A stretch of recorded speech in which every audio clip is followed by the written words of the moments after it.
Wunjana, wunjana, wunjana, wunjana. Aha! Teme wunjae!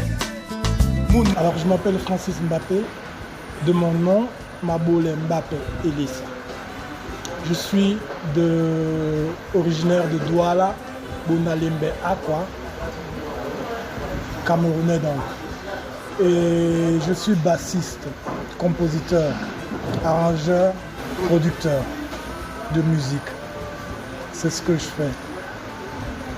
J'ai commencé très tôt, j'ai commencé avec des gens qui m'ont bercé comme Ashanti Tokoto. Mais avant ça, je jouais pour les collèges, j'ai joué pour CPFO au Cameroun. Donc j'étais avec Ashanti et après je suis sorti du Cameroun, je suis parti au Nigeria. Et c'est là où j'ai commencé à apprendre toute la côte ouest du Nigeria, c'est-à-dire que Nigeria, Bénin, Togo, Ghana et Côte d'Ivoire. Et au Nigeria, j'ai rencontré un monsieur qui s'appelle Tech Soul and the Vibrations. Lui, il m'a donné vraiment beaucoup d'informations. Il m'a beaucoup appris, tu vois, parce que j'ai appris ce que c'est que la funk africaine. C'est-à-dire un Africain qui joue de la funk musique comme les Américains, mais ça a des intonations africaines. Ça, j'ai été subjugué par ça. Après, je suis allé à Lagos. Je suis arrivé à Lagos où je suis allé voir le patron, Fela. Enfin, je ne suis pas allé le voir, je suis allé au Shrine. Shrine, ça s'est trouvé à Surulere à l'époque.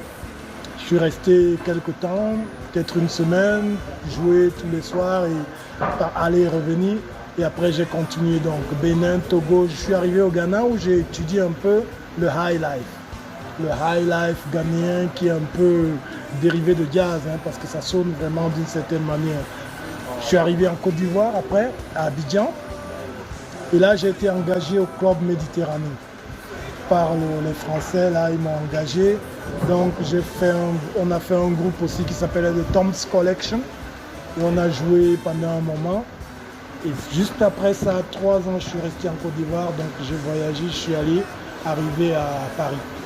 Et à Paris, c'est là où je fais la rencontre de monsieur Manu Dibango. C'était très bien.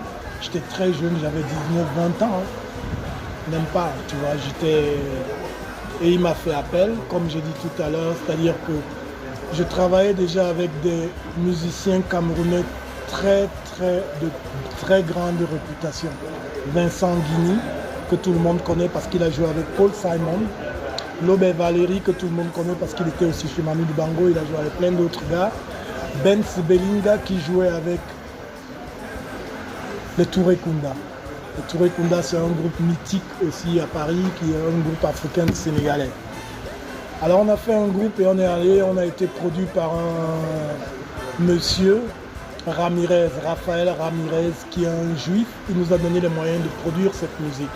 On a produit la musique et après chacun est parti de son côté. Mais chacun avait la musique. Donc quand moi je pars, je fais écouter. Quand ils partent, ils font écouter. C'est tombé dans les oreilles de Manu Dibango. Donc Manu Dibango, il a écouté, il a dit la basse, qu'il adore la basse. Qui c'est le bassiste? On lui a dit, mais c'est un jeune Camerounais de Douala. Il dit, faites-le-moi venir. Voilà comment toute l'aventure commence avec Manu Dibango. Donc je suis allé chez lui, j'ai rencontré, on a parlé, c'était bien, on s'est bien mis ensemble. Je suis reparti et quelques semaines, peut-être un mois même, il m'a appelé, il me dit, bon écoute, tu joues tel morceau, Soul Makossa, tu joues tel morceau, Douala Sérénade, est-ce que tu joues soir au village? Bon, c'est bon, on n'a même pas besoin de répéter. Ce même soir, on devrait se produire dans un club de jazz qui s'appelle le New Morning à Paris. Donc voilà comment c'est parti. Et j'ai joué avec lui, moi toujours pas convaincu que j'étais bon et que ça se passait bien. J'ai rien dit.